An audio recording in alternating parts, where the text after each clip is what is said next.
Olá, o Assembleia Debate desta semana vai falar sobre intolerância. Vamos discutir a intolerância em todos os seus aspectos, seja ela racial, social, religiosa ou por diferença de gênero. Vamos tentar entender se o problema é uma característica da nossa sociedade contemporânea ou se é um aspecto humano que vem seguindo com os tempos e mudando apenas de roupagem.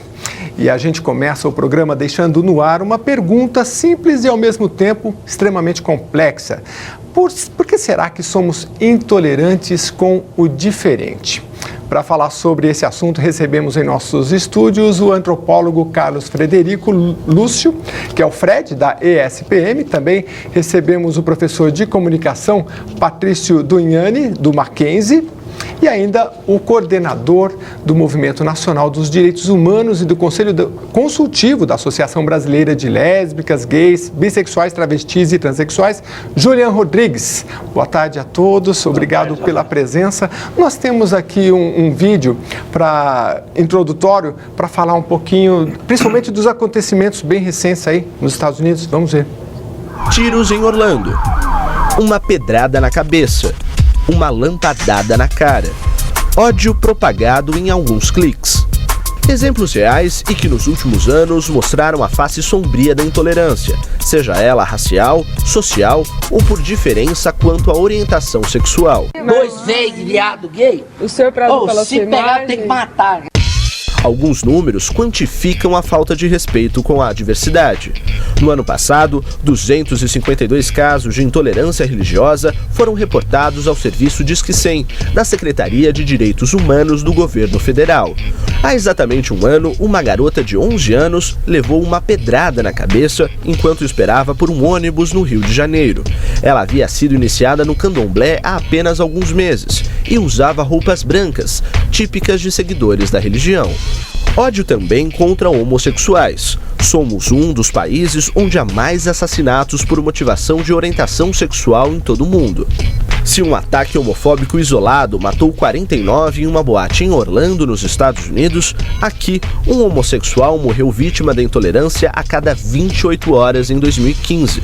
318 vítimas ao todo, de acordo com a ONG Grupo Gay da Bahia, que monitora esse tipo de crime em todo o país. Ofensas, intimidações e ódio também se propagam fora do mundo real. Vão para a internet. São diversos os alvos, ultimamente os mais comuns com foco na discriminação racial. A jornalista Maju Coutinho e a atriz Thaís Araújo foram vítimas dos insultos raciais recentemente. A SaferNet, instituição que registra queixas de violações de direitos na internet, recebeu em 9 anos quase 500 mil de denúncias de casos de racismo, 55 mil deles apenas no ano passado. No campo da política, mais intolerância. O candidato do Partido Republicano à presidência dos Estados Unidos, Donald Trump, disse que a maior nação do mundo tem que se fechar aos imigrantes. Tantos casos deixam perguntas. Somos intolerantes com o diferente? E por quê? É o que você vai descobrir agora, no Assembleia Debate. Vou começar aqui falando com o Patrício, que é professor de comunicação da ESPM, do Mackenzie, da ESPM, é o Fred, e é o seguinte, a gente acabou de ver aí o Donald Trump com esse discurso de fechar fronteiras, né? Mas justamente nos Estados Unidos, que é um país que prega a diversidade, mas é uma diversidade seletiva, é isso? Olha, eu não sei te dizer bem, né? Assim, quanto os Estados Unidos pregam ou não, mas que certamente os discursos estão muito contraditórios, né? Uhum. E aí é o que eu, né, como eu estava pensando aí, quando você pensa, né, que ao usar um meio de comunicação, né, e pregar um discurso como esse, você, de certa forma, você vai elevando, né, esse discurso, que pode ser tanto um discurso de repente possa criar um movimento positivo como um movimento negativo.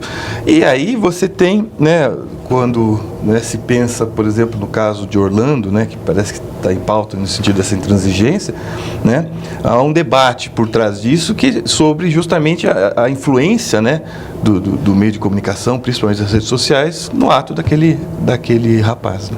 Quando a gente fala de influência dos meios de comunicação, e você é da área de comunicação, a internet ela está amplificando cada vez mais esse discurso do ódio? Você acha que ela ajuda? Olha, porque o que acontece? Primeiro, eu penso o seguinte: comunicação, meio de comunicação é meio de comunicação, é meio. É técnica, é feito para encurtar distâncias, quer dizer, a grande evolução dos meios de comunicação tem a ver com essa questão do encurtar distâncias, né? E então, a gente não pode direcionar também, né, digamos assim, já estamos falando do ódio, da intolerância, para o meio de comunicação, né? O meio de comunicação é o meio. Agora, ele amplifica, né, o discurso, ele consegue atingir mais gente, né? Então, nesse sentido, as redes sociais, elas possibilitam isso, e possibilitam isso diferente da televisão e do rádio, que são meios de comunicação de massa, né, onde você, né, nos meios digitais, essa amplificação agora, ela não fica limitada apenas a poucos emissores, né?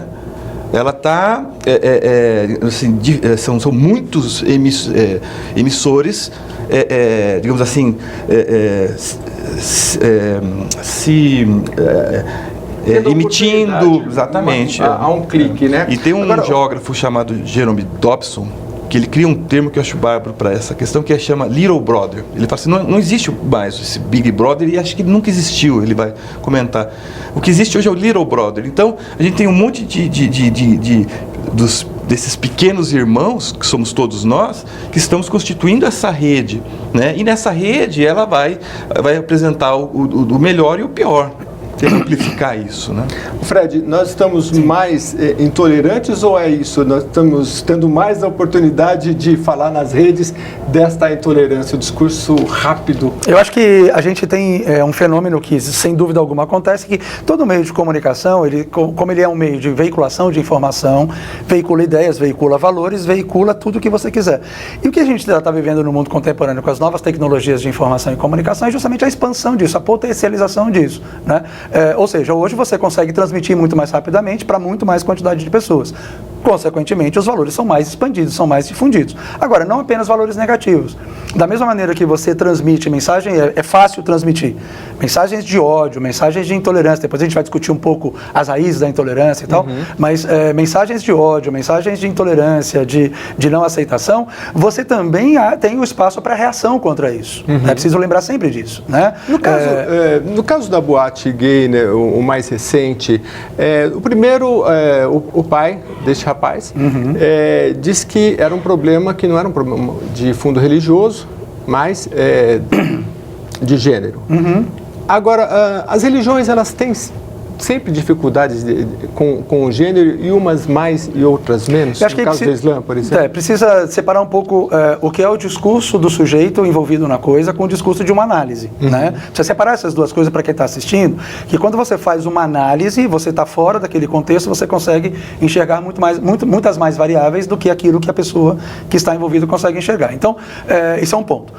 Com relação à religião, como toda instituição criada, ela veicula mensagens, especificamente a religião é um nicho privilegiado de mensagens no campo moral, não é exclusivo, né? Mas ele é um nicho privilegiado de veiculação de valores, de normas de conduta, do certo e do errado, questões éticas e morais. E consequentemente, a religião pode, bem claro, pode se tornar um campo de veiculação de mensagens que, dependendo de como elas forem recebidas pelas pessoas, pode alimentar a não aceitação do outro, que é uma das raízes da intolerância, né? Porque o que está na raiz do problema da intolerância é uma dificuldade, que é uma dificuldade profundamente humana, de lidar com aquele que é diferente, sob que aspecto for, né? Se nós pegarmos aí uma antropologia um pouco mais clássica, pegar os homens antigos, as sociedades antigas, os primeiros hominídeos, etc., a gente vai aprender que uma coisa são os grupos de parentes que se formam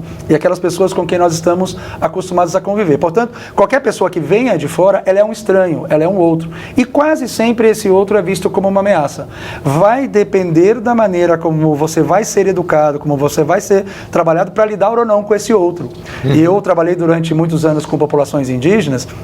E uma diferença muito grande que a gente observa é que muitas sociedades indígenas, eu diria que quase todas, elas só vão ser violentas quando elas são agredidas. A tendência é de aceitação muito forte daquilo. Primeiro, um olhar de estranhamento, né? Mas esse estranhamento não significa uma não aceitação ou uma intolerância. É uma dificuldade de lidar com aquilo que é diferente. Isso é absolutamente convencional e normal em todo ser humano. Agora, como você vai lidar com essa diferença, eu acho que é o grande ponto da reflexão sobre intolerância. Julian, nós tivemos nesse caso aí críticas também ao discurso político fácil, no caso do Donald Trump, né, de se evitar estrangeiros entrando no país. O que você acha disso? Você acha que nessa hora... E foram criticados também os senadores ali do Estado que não tinham conhecimento da boate, do que estavam falando, né? E qual é a sua leitura? Eu acho que esse caso de Orlando, nós precisamos de pensar com muita calma, porque ele é muito paradigmático. Tem várias coisas que estão influenciando e, às vezes, num afã da mídia e nosso de tentar entender, a gente pega qualquer caso e distorce. E tem muita disputa política sobre qual é o significado que você vai dar para o que aconteceu. Então, veja bem. Primeiro, os Estados Unidos é um país no mundo, onde se compra armas com a maior facilidade que existe. Você compra arma nos Estados Unidos como quem compra refrigerante. Você chega numa loja e escolhe uma metralhadora. É assim que funciona. Eles se orgulham desse direito do porte de armas. O maior lobby de armas do mundo é nos Estados Unidos. Então, a cada 6 meses, a cada ano, você vai ver 2 ou 3 atentados. Só agora, no governo Obama, houve dezenas não, mas mais. Se eu pegar os atentados de americanos contra americanos em escolas, né? O episódio clássico que virou até o filme do Michael Moore, lá, o Tiros em Columbine. Agora há pouco, numa igreja, num dos estados do sul, não me lembro qual, alguém entrou numa igreja e matou. Nesse caso foi numa boate gay e teve mais vítimas.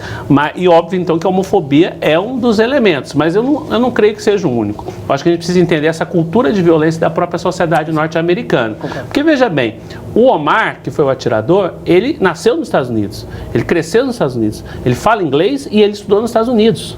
Então, por que agora é fácil dizer que é um terrorista islâmico, né? Você tira o problema dos Estados Unidos, É claro que né? o Estado Islâmico vai querer assumir isso. Claro, né? para fazer propaganda.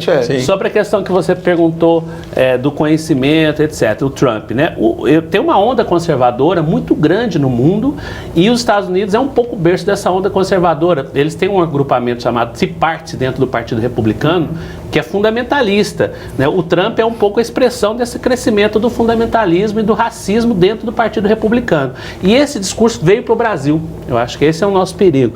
Não que o Brasil nunca tivesse preconceito, mas nos últimos pelo menos 10 anos, 5, 6 anos principalmente, nós tivemos um discurso conservador muito grande. Hoje as pessoas não têm mais vergonha de ser racista, machista, homofóbica, como antigamente você tinha antigamente não, mas nos últimos 30 anos, com o crescimento do movimento das mulheres, com o movimento LGBT, as pessoas ficavam um pouco mais na delas, né? E as redes sociais, eu acho que tem esse fator de meio que abrir uma possibilidade da pessoa expressar o que ela expressava no bar com os amigos bêbada, ela vai lá e posta no Facebook. Sim, potencializa. E potencializa e milhões de pessoas vão ver aquele racismo, aquele homofobia.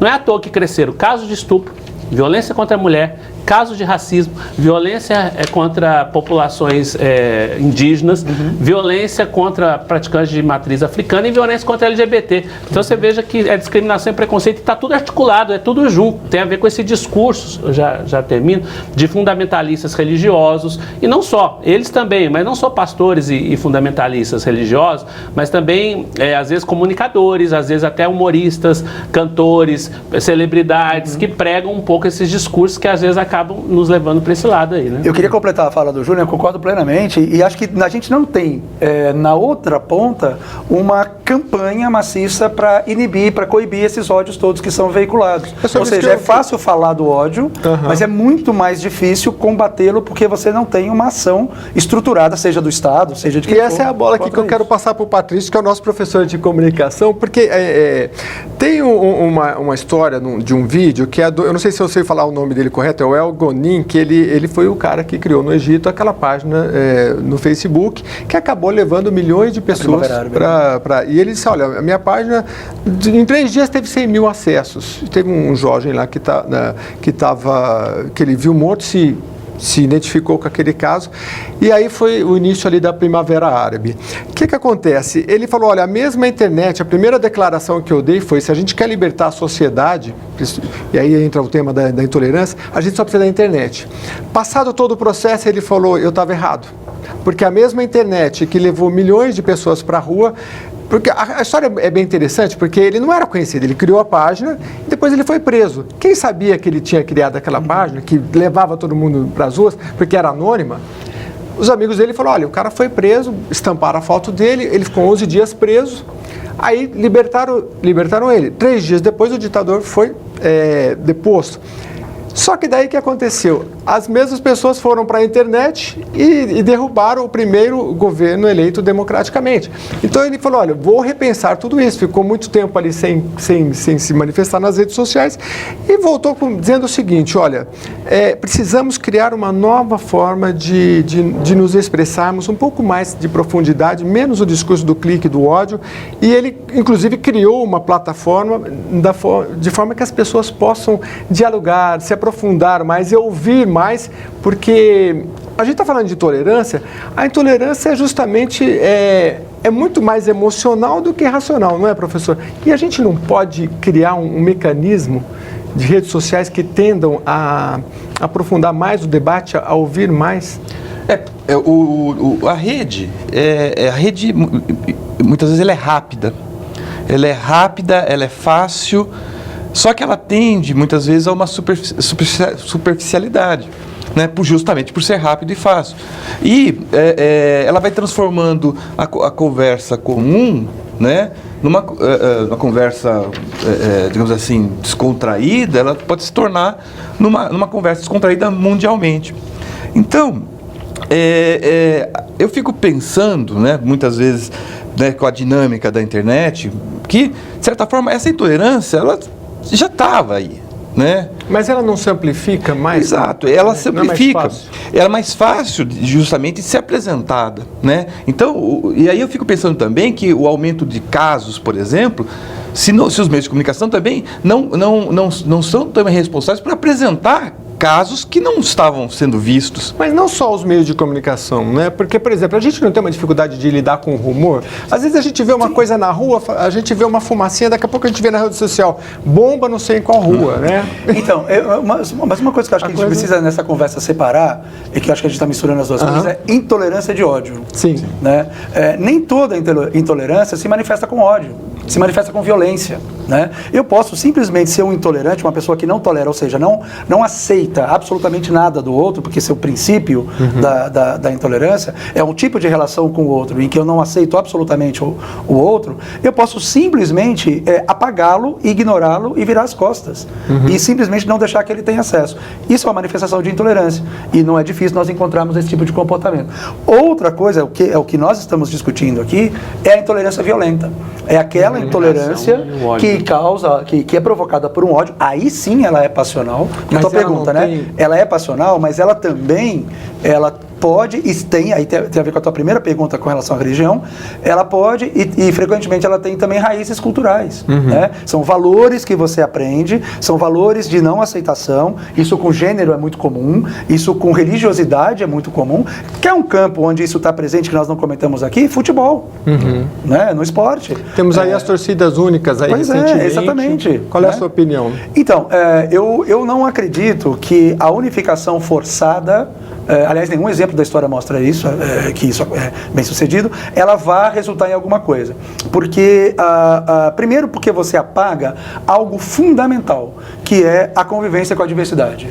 Então, ao invés de nós aprendermos a conviver com a diversidade, o que é um fenômeno absolutamente natural nas relações humanas, que bom que nós somos diversos, né? Que bom que nós podemos aprender com a diversidade. Então, ao invés de nós alimentarmos a diversidade e estimularmos a convivência com ela, porque isso gera tolerância, né? O fato de você aprender a conviver. Não, aqui que a gente faz de conta que não existe diversidade. Artificialmente acaba com a diversidade. Foi o que a França tentou fazer com as escolas, quando ela impede ou ela proíbe que se usem símbolos religiosos nas escolas em nome de uma laicidade do Estado, né, da educação. Portanto, na escola não é lugar de manifestação religiosa. Eu não posso usar crucifixo, não posso usar kippah, não posso usar rador, não posso usar absolutamente nada. Isso, no meu entendimento, é um equívoco dos mais graves, porque isso acaba com a possibilidade do indivíduo conviver com a diferença. Mas você acha que o Brasil também tem um pouco desse discurso? Somos diversos, somos receptivos, somos tudo. Isso é ambíguo isso, porque é muito bacana nós termos isso no nosso discurso, mas nós somos, como bem lembrou o Julian, um dos países que mais mata homossexuais do mundo. Somos, o Julian pode me corrigir nesse dado, o país que mais mata transexuais no mundo, né? Somos um dos países que mais mata por crime racial no mundo, muito embora nós não sejamos reconhecidos como país racista. Eu acho que era importante, Jeremias, a gente lembrar, mesmo daquela pergunta inicial, que é o seguinte: por que o diferente, a gente não tem a tolerância pelo diferente? Mas quem que é o diferente? E quem que é o outro? Acho que tem um pressuposto aí, é que está colocado uma sociedade que a gente vive, que ela é muito estruturada em cima de um padrão. Qual que é o padrão? Do homem heterossexual, branco, rico, porque pobre também não está nesse, né? Rico, e branco, heterossexual e rico. Esse é o núcleo do que seria o eu. A mulher já é o outro, o negro já é o outro, o LGBT já é o outro, branco, rico e cristão. Católico de preferência, né? Então, esse homem branco, rico, cristão, heterossexual, ele é o eu. Tudo que, então, está fora disso é o outro. Mas esse branco, rico, cristão, heterossexual é uma minoria na nossa sociedade. Só que a sociedade é estruturada em cima disso, do patriarcado, que diz que os homens, então, ganham mais, estão para o mercado de trabalho, vão para a política e para os executivos nas empresas. Que os negros, então, são os trabalhos que a gente vê numa sociedade racista, né, que tinha até 100 e poucos anos de escravidão, o último país do mundo a acabar com a escravidão. Então, é uma sociedade onde os negros estão com os trabalhos domésticos, estão com os piores trabalhos, e estão com os trabalhos braçais, estão com menos salário e menos escolaridade. Até hoje é assim. E uma sociedade, então, em que a diversidade sexual, nem pensar. Você nasceu com o sexo masculino, você só pode ser homem, você não pode ser uma pessoa trans, não pode mudar sua identidade de gênero e nem pode gostar de outro homem, ou de homens e de mulheres, não existe diversidade sexual. E aí naquela esteira do que eu te perguntei, né? Não temos assim castas definidas como já tivemos, por exemplo, na Índia, mas isso acaba prejudicando? É velado? Então, temos toda essa estruturação. Eu concordo plenamente. Você pode sair de uma classe social e ir para outra hora que você quiser no capitalismo, né?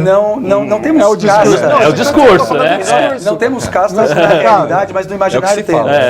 No imaginário temos. Assim como nós construímos o imaginário, construímos na realidade também, que nós, na construção social que nós temos, né? Porque isso acontece. Do imaginário para a realidade. O nosso imaginário, ele é estratificado, né? Ele tem as classes. E veja, eu até concordaria com a leitura de que são quase castas simbólicas. Eu acho que o tema foi muito feliz que você usou.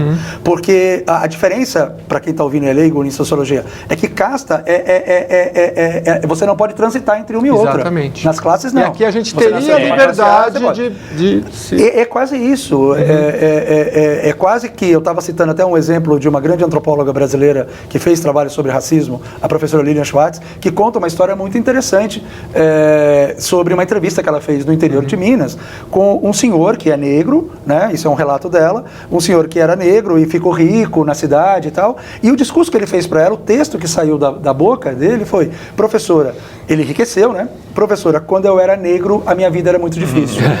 Ou seja, está tão introjetado essa impossibilidade de que você, por ser negro, não pode ascender socialmente, que mesmo que isso tenha acontecido na vida concreta dele, no imaginário, ainda ele vive aquela outra. E como é que se faz essa... E como é que se faz... Ele fala muitas vezes desse ato, né, entre o discurso e a realidade, né? Parece que esse vão que é entre o discurso e a realidade que vai tendo que ser preenchido muitas vezes, né, por outros discursos. Ele é um hiato necessário, porque de fato o discurso é uma coisa, é de uma natureza, a realidade, o vivido é outra. Isso é um hiato necessário. Agora, eu adorei a ideia. O que nós vamos fazer para preencher esse ato é que aí entra a intolerância. Nós podemos ter uma relação de aprendizado. O Lévi-Strauss chama atenção sobre isso quando ele é convidado pela Unesco, lá em 50, para fazer um discurso sobre a questão racial, quando a Unesco faz uma grande festa para celebrar os 5 anos de fim do regime nazista. E o Lévi-Strauss, judeu, antropólogo judeu, é convidado para fazer um discurso. Ele escreve um dos textos mais lindos da história da antropologia sobre a questão racial. E ele diz exatamente isso, que a nossa vocação humana é a diferença. No entanto, nós tendemos a construir a homogeneidade. A questão homogeneidade. A gente vai falar continuar falando sobre isso. Daqui a pouquinho a gente vai para um rápido intervalo. Volta rapidinho. A gente sempre volta. Fica aí.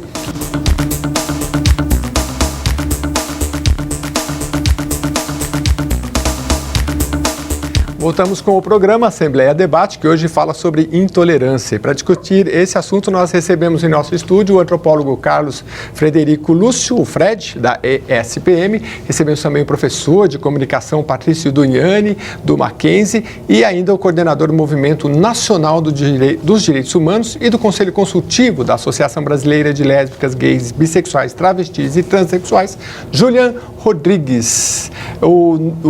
A organização que o Julian pertence é tão grande que a gente demora um pouco para falar. É que a população é grande, é lésbicas, bissexuais, travestis e transexuais. São muitos segmentos da população, é diversa. A gente está falando aqui da questão da intolerância e sempre que a gente toca esses temas sociais importantes, a gente fala sempre na repressão ou na educação. No campo da educação, você tem acompanhado, por exemplo, nós temos a questão de gênero, que eu queria te perguntar aí, que tivemos os planos de educação aprovados, né? Agora a gente sabe, a educação começa em casa. É difícil educar para a intolerância em casa, principalmente aqui, hoje nós estamos numa ala masculina aqui, né? Faltou diversidade, mas é porque a apresentadora não veio. Mas é difícil, assim, às vezes o pai e a mãe ensinar, não tem aquele medo, a homofobia, por exemplo, fobia vem de medo, e aí não tem aquele medo de, eu vou educar o meu filho, mas ele não pode ser um bobinho também, então olha, se te xingarem, você xinga também, e assim por aí vai, né? Como é que é essa? A homofobia e o machismo e o racismo, eles começam em casa e depois vão para a escola. Se aperfeiçoa uma escola. O Mandela tem uma frase muito bonita, que ele diz o seguinte: ninguém nasce racista. E se alguém aprendeu a ser racista, a gente pode ensinar a diversidade e a tolerância e o não preconceito. Então, qual que é o problema? Como a gente falava antes, como os padrões são muito rígidos, os padrões de gênero, você começa a educar o menino de uma forma muito diferente de educar a menina. Então, você já começa a educar o menino para quê? Para ser mais machista, dos brinquedos. Os brinquedos dos meninos são os brinquedos violentos. Das meninas é o que eu chamo de kit escrava, né? Que a menina vai ganhar o fogão, a vassourinha, e é para já saber que o lugar da mulher é o trabalho doméstico. Como se o homem não pudesse ganhar um fogãozinho, ele não vai cozinhar, não vai ter um homem não pode brincar de boneca, mulher não pode brincar de carrinho. Então começa aí o preconceito. Se ele chegar a ser um grande chefe de cozinha é porque é um vencedor. Ele não vai cuidar dos filhos, por que a menina brinca de boneca, o menino não pode brincar de boneca? Então começa aí, então começa na família. Depois vem para a escola. E a escola, que poderia ter um papel, então, inclusive de ajudar a quebrar o preconceito que tem dentro da família, ela teria que ter esse papel. E aí, às vezes, os professores também levam seus preconceitos para dentro da sala de aula e, às vezes, não tem formação para lidar com a diversidade. Não é fácil também. Então, as pessoas, às vezes, confundem. O menino que é mais considerado mais afeminado acha que ele já é gay. Mas as crianças, a orientação sexual das crianças, ela não está ainda colocada. Não é que elas não tenham sexualidade, mas elas estão em formação. Né? Adolescentes é que depois vão começar a formar a sua identidade sexual, a sua orientação sexual e a sua identidade de gênero. Então, você tem que ter um ambiente na escola que seja contra o bullying. O bullying é um problema muito forte, né? Como combater aquela ideia de que as crianças sempre sofrem e tal. Então, nas políticas públicas, era fundamental que os governos e que os planos de educação tivessem uma meta muito nítida, que é promoção da diversidade, promoção principalmente da igualdade de gênero e da diversidade sexual enquanto um valor, né?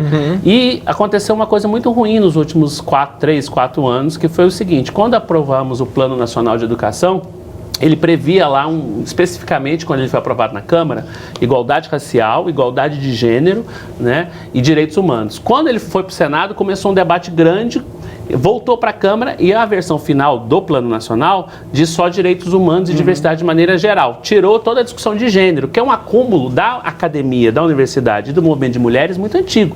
Quando veio para discutir o plano municipal, os planos municipais e os planos estaduais, esse debate de um setor religioso muito conservador não entende o que é relação de gênero e começou a propagar uma série de ideias falsas que levou a convencer a maioria dos deputados e vereadores a tirar as expressões gênero e diversidade dos planos. Não é que vai impedir que a escola faça isso, mas deixa de ser um dos objetivos da escola discutir gênero e discutir igualdade. Agora, dentro do município, então, ele tem autonomia para, na aprovação do seu plano... Os municípios, quando o plano nacional foi aprovado, aí depois tinha que ser aprovado os estaduais e os municipais. Como no nacional tirou, foi feito um movimento em todas as assembleias legislativas e nas câmaras para que os planos de cada cidade não tivessem também não tivessem a expressão igualdade de gênero, diversidade sexual ou combater o preconceito por orientação sexual. E aí na sala de aula o professor vai tratar isso dentro da matéria de direitos humanos, assim. Mas ele pode tratar, fica mais uma iniciativa individual do professor do que uma política pública, esse é o problema. Esse é o problema. Acho que tem uma questão importante aí, Julian, que nas sociedades onde isso acontece de maneira um pouco mais efetiva, ou seja, a educação já trabalha essa diversidade, seja racial, de gênero, etc., é incrível que os indicadores de violência sejam bem menores do que nas sociedades onde isso não acontece. Então, acho que esse dado é um dado importantíssimo para a gente levar em conta. Por mais que nós sejamos contra isso, vamos pensar em termos práticos. O que é que nós queremos para a nossa sociedade? Eu não vou nem entrar no mérito da discussão, se eu sou a favor, se eu sou contra, etc.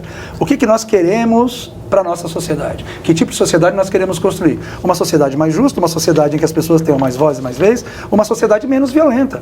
Todo mundo quer isso, né? Então, quando você entra na discussão, que é a mesma para a questão racial, eu traria também essa discussão do gênero, né, para a questão racial. Quando você enfrenta isso, quando você coloca o problema na mesa e diz, o Brasil é um país racista, mas com base em que você fala nisso? Olha, basta ver os indicadores de violência, todos eles estão trazendo informações gritantes sobre os principais alvos da violência, seja violência policial, seja violência por arma de fogo. Juventude negra. Juventude negra. Né? Agora, e quando você pega a mulher negra, aí você mistura a questão de gênero, né? É interessante. O Lineker, que é um grande cantor que está surgindo aí de 19, 20 anos, ele tem um mote dele que eu acho fantástico, que é uma bandeira que ele usa, que é sou bicha, sou pobre, sou preta. Porque ele está trazendo no próprio mote, toda vez que ele dá entrevista, ele comenta, ele fala sobre isso, porque é uma bandeira muito interessante de alguém que está ocupando espaço na mídia, né, para chamar atenção para esse fato. Né? Ser negro, ter o exercício da sua plena diversidade sexual, da forma como você quiser, né? E ao mesmo tempo você não ser uma pessoa que pertence aos estratos mais elevados da sociedade, é necessário que você grite também que esse tipo de violência existe. Agora, Juliana, no campo racial a gente tem o Estatuto da Igualdade Racial. Sim. E LGBT, toda essa comunidade, juridicamente ela está protegida ou ainda há muito que se percorrer? Então, olha que processo interessante. Quando a gente aprovou a Constituição de 88, na sequência, durante os anos 90 e os anos 2000, foram aprovadas diversas legislações para garantir o que estava na Constituição.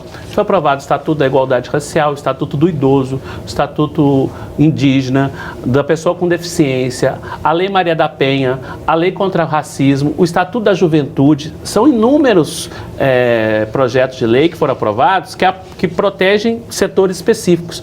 LGBT não. O Congresso Nacional não aprovou nenhuma legislação referente às questões LGBT, nem a do casamento ou da união estável, que foi o Supremo que garantiu, e nem a que torna crime a discriminação contra pessoas LGBT. É um projeto de lei que vem desde o início dos anos 2000, que era o projeto de lei 122, né, foi aprovado na Câmara em 2006 na Câmara, e ficou no Senado 8 anos, e agora foi arquivado em 2014. Tem vários projetos que tratam disso na Câmara, mas não tem nenhuma lei que diga o seguinte: você discrimina mulher, você tem uma lei que proíbe. Você discrimina negro, você tem uma lei que proíbe. Você discrimina LGBT, você não tem legislação que proíbe. A não ser, por exemplo, em São Paulo tem uma legislação específica ou uma legislação municipal, mas que são administrativas, não estão no campo penal. Né? Como aqui a 10948 em São Paulo, que é importante. A gente consegue punir alguma empresa com multa e tal, mas não é no campo penal. E eu digo isso porque tem muita gente que, eu concordo, fala, a visão não é o direito penal. Não é mesmo. Não quero corrigir a sociedade pelo direito penal. Mas toda minoria tem uma proteção penal na nós também precisamos de ter. Não com o objetivo de encarcerar as pessoas, mas para dizer o seguinte, olha, isso não pode, tem um limite. Aqui não. Você não pode pegar ali e falar, tem que matar a lésbica, como mostrou no vídeo do nosso primeiro VT. Ou pegar e falar, não, viado escroto, travesti nojenta e tal, não, você tem que ter uma lei que diga isso, você não pode fazer. Agora, eu não sei a opinião do professor, quando você fala, a gente está falando aqui de legislação, no caso da injúria ou do racismo. Geralmente se enquadra, quando há um xingamento, se enquadra na injúria, mas mesmo que for mais grave, o juiz tem até dificuldade de enquadrar no racismo, porque a injúria você vai lá, vai pegar uma pena muito leve.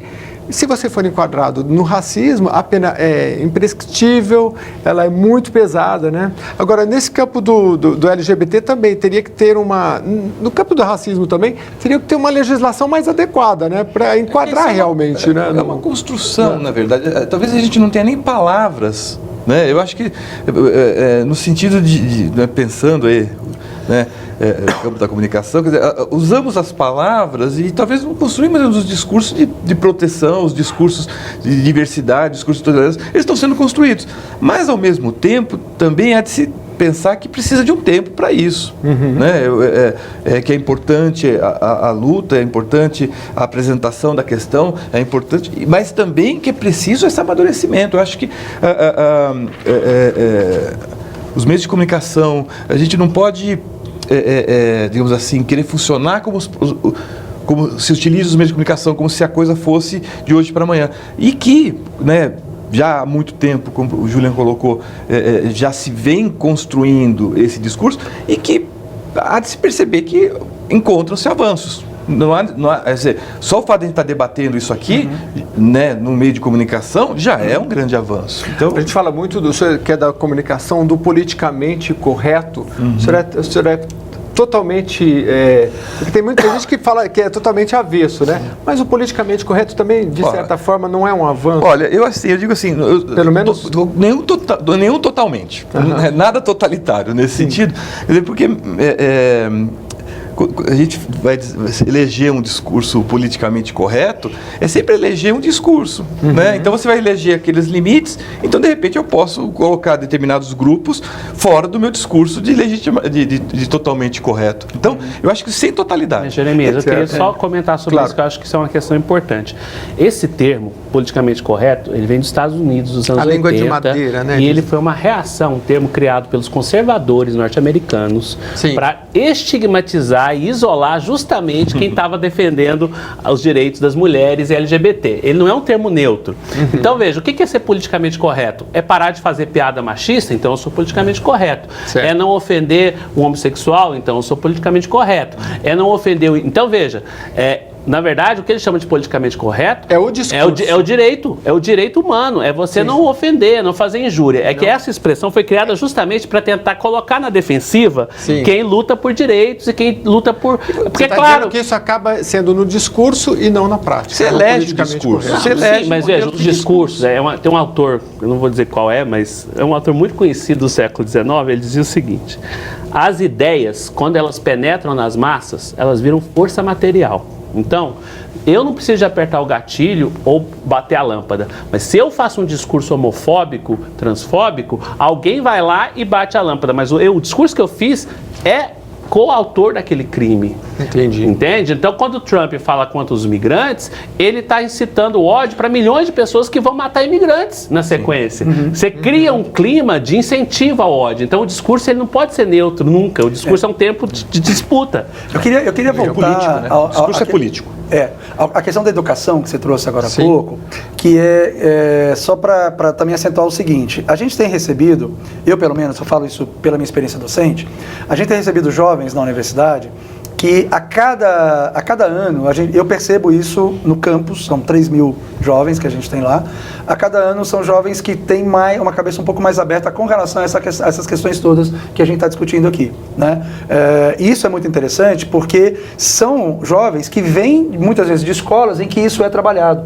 São escolas privadas, são escolas de nível um pouco mais socioeconômico, um pouco mais elevado, e que tem uma preocupação com formação cidadã, formação para o mundo, né? Geralmente são jovens que têm condições, quando podem, de ir para um intercâmbio no exterior, estudar nos Estados Unidos, na Europa, etc., e vão lidar com esse ambiente universitário, né? Quer seja no sistema americano, que fez isso forçado por conta das cotas, Sim. que foram implementadas lá nos anos 60, né? Quer seja no sistema europeu, que em alguns países tem muito mais essa discussão da diversidade.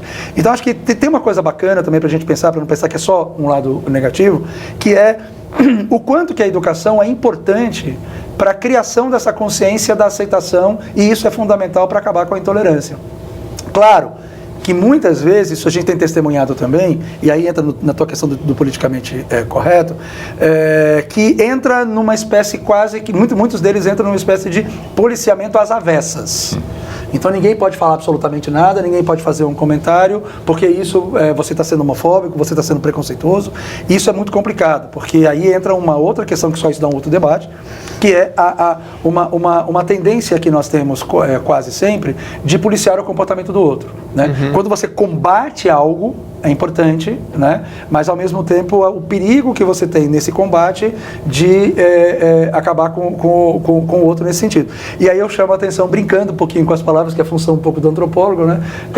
Das raízes da palavra militância e militar, que são muito parecidas, têm a mesma origem. A gente discute isso muito em um grupo de professores lá, que é essa ideia de tomar cuidado, para ao combater a diversidade, você também não cair no terreno oposto, que é de criar um outro tipo de, entre aspas... Mas hoje nós estamos com um problema oposto. Eu vou discordar de você, data vênia, pelo seguinte: hoje nós estamos numa ideia de que é legal ser escrotinho, eu posso falar o que eu quiser. Vou dar um exemplo para você. Você pegar figuras no Twitter como o Roger, Lobão, você pegar um Danilo Gentili da vida, o Rafinha Bastos da vida, que adotaram um figurino neoconservador, tipo assim, não, eu falo o que eu quiser, eu faço piada machista, eu faço piada com mulher grávida, eu faço piada com negro. Então, nós não estamos mais no momento em que a militância está tão forte, que já está ficando chata. Não, eu não acho que seja isso. Infelizmente, nós estamos no momento em que está crescendo um discurso de ódio e a liberdade para você fazer qualquer comentário escroto, machista, racista, homofóbico, é só ela entrar no Twitter e no Facebook.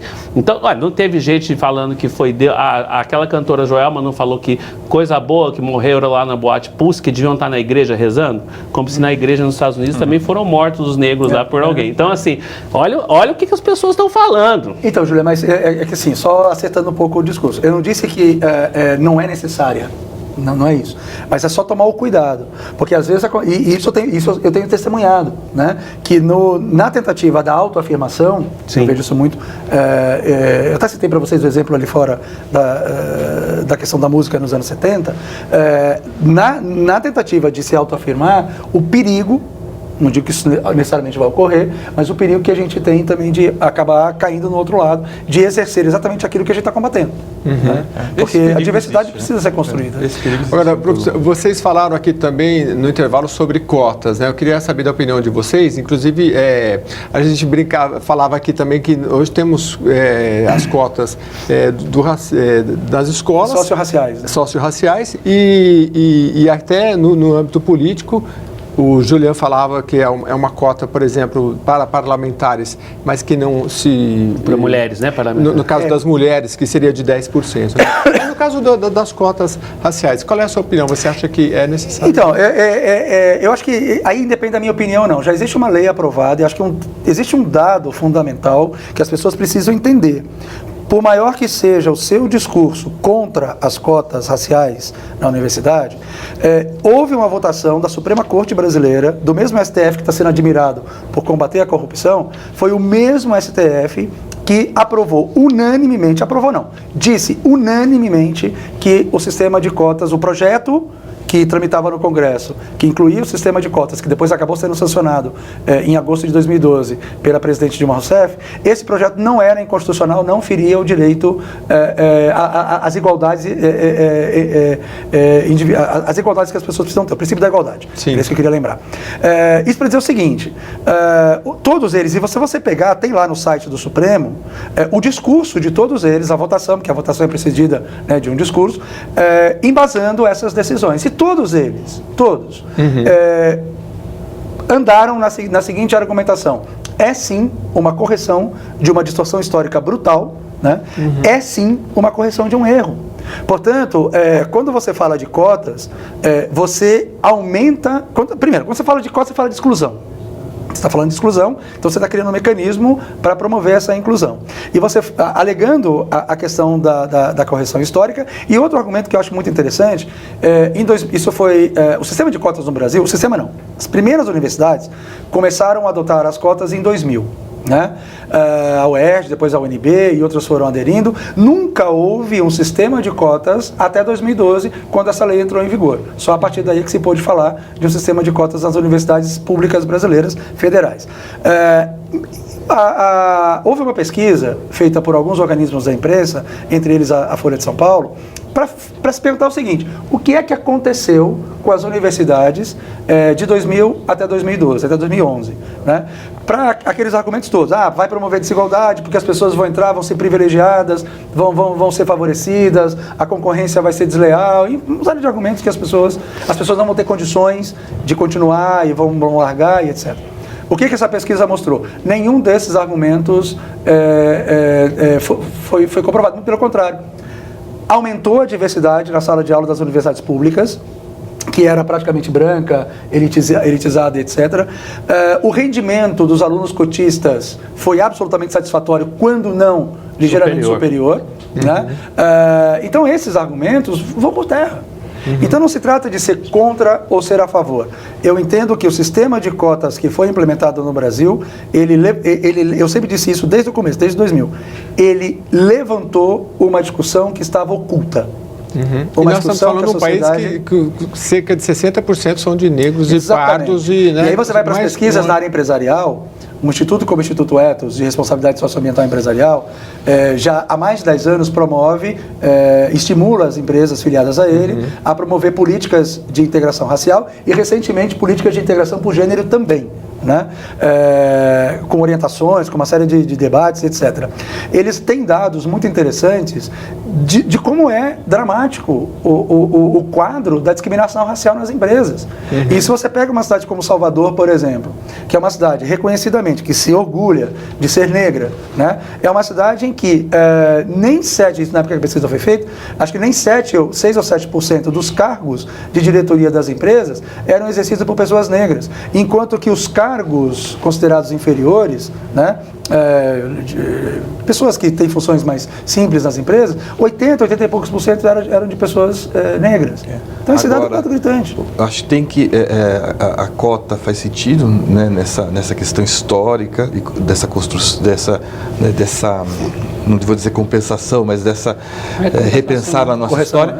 E agora, para além da cota, né, aquilo que nós nunca fizemos, né, direito, quer dizer, o investimento na própria educação. Sim. E a educação de base, né, para você começar a construir né, algo que vai sustentar, né, essa eu tenho um acordo com você, mas tem que tomar cuidado com esse argumento, porque não é só a educação que faz a diferença. Vamos dar um exemplo.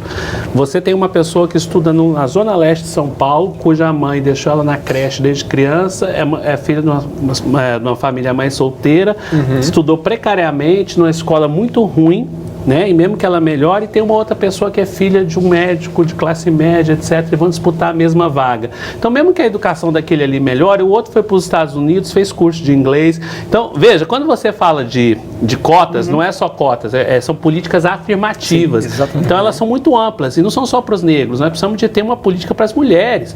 Né? O Brasil é o país que tem uma das menores participações de mulheres na política. Né? Nós temos no parlamento, na Câmara, menos de 8% de deputadas mulheres. Então, coloca o Brasil em níveis assim dos piores do mundo, né? Nas empresas também tem um chamado teto de vidro, a mulher chega até aqui, mas os cargos de direção, os cargos executivos são homens brancos, porque os negros não chegam nem onde as mulheres chegaram. Então, se a gente não trabalhar, não só com a ideia de cotas na universidade, mas políticas afirmativas de maneira geral, para tudo, parlamento, para educação, para empresa, para comunicação. Foi citado o caso da Maju. Por que a Maju causa esse, né? Porque ela é a única, né? Praticamente a única. Se tivesse tantas negras jornalistas negras, a Maju seria mais uma. Você não ia nem lembrar. O fato da Maju fazer tanto sucesso para mim, mostra como a gente é racista, porque tem tão poucas mulheres negras na bancada dos telejornais, ou nas novelas, ou nos filmes, que uma que tem causa esse, né? Porque se fosse comum, então as cotas e as políticas afirmativas, elas têm que estar em todos os espaços. Deixa eu só completar uma coisa. Sim, claro. Eu acho que é interessante isso, porque se você olhar as TVs americanas, como outras realidades, universidades, por exemplo, cargos de poder, etc., você já vai ver uma diversidade muito maior. É preciso a gente não esquecer que esse sistema de cotas, e concordo plenamente com o Julian, de políticas afirmativas, nós trouxemos dos Estados Unidos.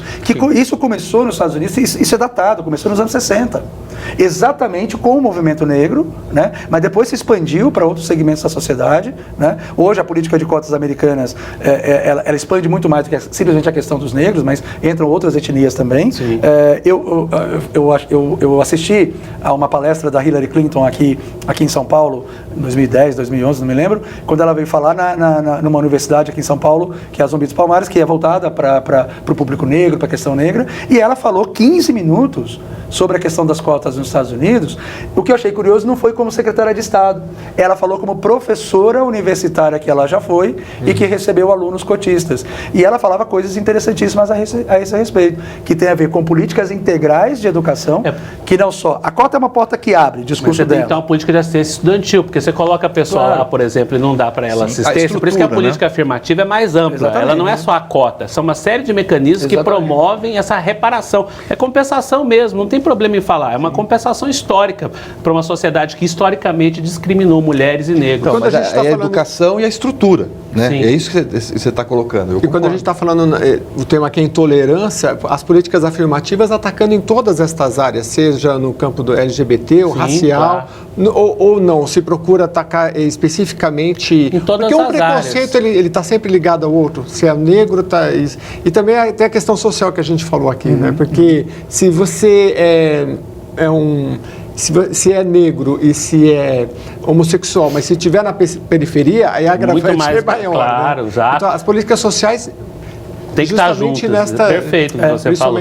Por exemplo, quantos apresentadores de TV, para usar o mesmo exemplo, gays nós temos, né? Quantos programas com apresentadores lésbicos? A TV Brasil tem um programa chamado Estação Plural, que tem isso. Na TV a cabo, a GNT tem alguns programas, né?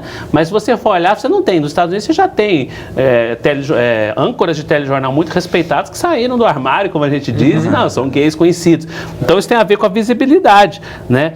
Voltando à questão dos negros. Por que todo filme que você vê, você tem um protagonista negro, pelo menos? Ou na série, tem sempre um detetive branco, um detetive negro, tal. Isso é lei. Sim. Isso é lei, tem uma cota. É uma cota, as pessoas não param para pensar. Isso vem dos anos 60, como o professor Fred falou. Então, no Brasil, nós precisamos de avançar, porque se você é uma criança negra e você não vê nenhum negro em posição, a sua autoestima vai lá embaixo. As bonecas, a Barbie, agora começou com a Barbie negra. Você imagina o que é ser uma menina negra e você ter aquela Barbiezinha com aquele corpo que nenhuma mulher real tem, com aqueles cabelos hiper lisos, com aquele cabelo loiro, aí ela quer ser a Barbie, não tem outra, ela não tem um espelho, ela não tem uma...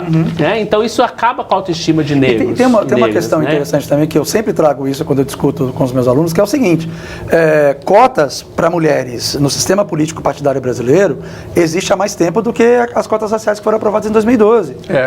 Ninguém sabe disso e ninguém discutiu isso. Isso não incomoda ninguém. Porque não é cumprido, na verdade. Não, e não é um problema. Quer dizer, eu sempre percebo isso. Quando as pessoas, quando discute cota racial em sala de aula, eu estou falando do universo da sala de aula com o qual eu lido o tempo inteiro. É muito comum você ouvir o seguinte discurso e as pessoas não percebem a incoerência que ele tem. Eu concordo com cotas sociais, mas eu concordo com cotas raciais. Quer dizer, se o que está em questão é ferir o princípio da igualdade, tanto num quanto no outro você está ferindo. Né?